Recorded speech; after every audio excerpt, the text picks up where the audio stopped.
ఈడు చూడండి ఇంకో ఎదవ ఎవడు ప్రేమోన్మాది అంటాడు. పెళ్లికి నిరాకరించిన యువతి కుటుంబంపై పగ, తల్లి కుమార్తెలపై కత్తులతో కిరాతకంగా దాడి, ఘటనా స్థలంలోని తల్లి మృతి. ఏమొచ్చిందిరా నీకు ఇప్పుడు వాళ్ళిద్దరిని చంపితే?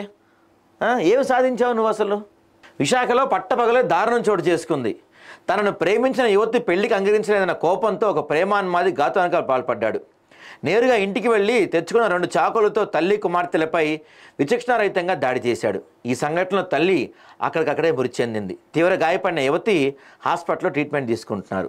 నార్త్ జోన్ ఏసీపీ అప్పలరాజు బాధితుల కుటుంబీకుల వివరాల ప్రకారం విజయనగరం జిల్లా రేగడి మండలం పుర్లి గ్రామానికి చెందిన నక్కారాజు, భార్య లక్ష్మి, కూతురు దీపిక, కుమార్ వివేకులతో కొమ్మాది సమీప స్వయం కృషినా నగర్లో నివసిస్తున్నారు.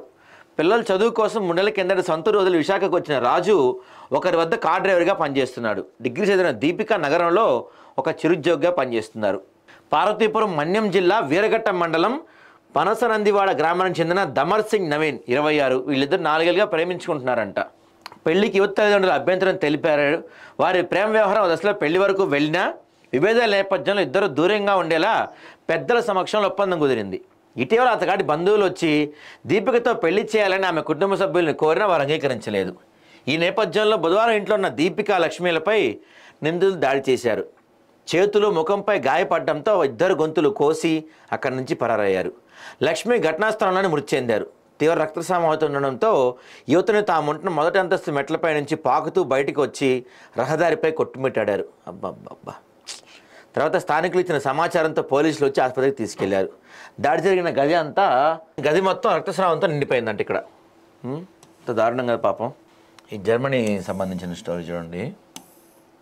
ఫ్యామిలీ మ్యాన్లా నటిస్తూ నిర్మానుష ప్రాంతానికి తీసుకెళ్లాడంటే వీడు. ఎంత దరిద్రం అండి వీడు. పథకం ప్రకారమే జర్మనీ యువతిపై అఘాయిత్యం. పోలీసుల దర్యాప్తుల వెలుగులో కీలక విషయాలు. దేశవ్యాప్తంగా సంచలనంగా మారిన జర్మనీ యువతి అత్యాచార ఘటనలో కీలక విషయాలు వెలుగులోకి వస్తున్నాయి. నిందితుడు మొహమ్మద్ అబ్దుల్ ఇస్లాం పక్కా పథకం ప్రకారమే యువతిపై అఘాయిత్యానికి పాల్పడ్డాడని పహడీ షరీఫ్ పోలీసులు దర్యాప్తులో తేలింది. నిందితుడు 19 ఏళ్ల వయసులో బాలిక మీద లైంగిక దాడి కేసులో యాకుత్పురా పోలీసులకు చిక్కాడు. పోక్సో కేసును 2022లో న్యాయస్థానం కొట్టేసినట్టు పోలీసులు తెలిపారు. ఆ తర్వాత దుబాయ్లో కార్ డ్రైవర్గా పనిచేసిన అస్లాం ఏడాది క్రితం హైదరాబాద్కు తిరిగి వచ్చాడు. అప్పటి నుంచి జులైగా తిరుగుతూ ఓ పార్టీ నేత కుమారుడైన అస్లాం మార్చి 31 రంజాన్ సందర్భంగా సెల్ఫ్ డ్రైవ్ కారు తీసుకొని తన కాలనీకి చెందిన బాలుతో నగరంలో తిరిగాడు. ఎవడండి ఆ పార్టీ నేత? ఎవడు? మందమల్లం చౌరస్తాగా అతనికి జర్మనీ యువతి, ఆమె స్నేహితులు కనిపించారు. కారులో బాలులతో ఫ్యామిలీ మ్యాన్లా నటిస్తూ వారిని పరిచయం చేసుకున్నాడు. వారిని కారెక్కించుకొని మామిడిపల్లి గ్రామ సమీపంలోనికి వెళ్లారు. మైనర్లను యువతి స్నేహితులను కారు నుంచి దింపి సెల్ఫీలు తీసుకోవాలని అస్లాం సూచించాడు. దగ్గరలో యూటర్న్ ఉందని కారు తిప్పుకొస్తామని చెప్పి యువతను నిర్మానుష ప్రాంతానికి తీసుకెళ్లి అఘాయిత్యానికి పాల్పడ్డాడు.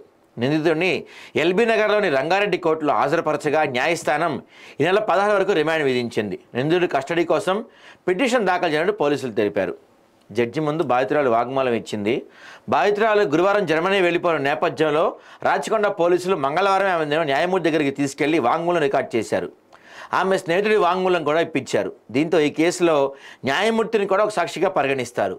క్రాస్ ఎగ్జామినేషన్ అవసరమైతే వర్చువల్ హాజరుతో బాధితురాలతో మాట్లాడిస్తారని అధికారులు తెలిపారు. ఫస్ట్ నేనేమన్నానంటే, ఎప్పుడైతే వీడిపైన పోక్సో యాక్ట్ వచ్చిందో అప్పుడే వీడికి శిక్ష పడి ఉంటే ఇలాంటివి జరిగేది కాదు.